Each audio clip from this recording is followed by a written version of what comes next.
ایک बूढ़ा शख्स बिस्तर मर्ग पर लेटा चांद को देख रहा था। चांद को देखते देखते सोचने लगा, ये चांद कितने लोगों को राह दिखाता है। लोग इसकी रोशनी में अपनी मंजिलों को पहुंचते हैं। मैंने अपनी जिंदगी में इतना इल्म हासिल किया, मगर मैंने अपने गर्ज की खातिर अपना इल्म किसी को नहीं बांटा। काश मैं अपना इल्म दूसरों के साथ बांटता तो शायद मैं आज यूं अकेला न होता। ये सोचते सोचते इस दौरान उस शख्स की आंखों से आंसू जारी हुए और वो सो गया। जब वो सुबह उठा तो खुद को जवान पाया।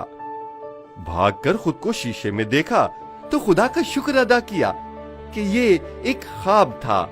उसने अहद किया कि अब मैं अपना इल्म दूसरों तक पहुंचाऊंगा। हम में से बहुत से लोग ऐसे होते हैं जो अपनी गर्ज और अपने नाम की खातिर अपना इल्म और हुनर दूसरों तक नहीं पहुंचाते, और एक वक्त ऐसा आता है कि उनका नाम मिट जाता है। दूसरों की भलाई के लिए अपना इल्म और हुनर दूसरों के साथ बांटें, ताकि आपका नाम जिंदा रहे और लोग आपको अच्छे अल्फाज में याद करें।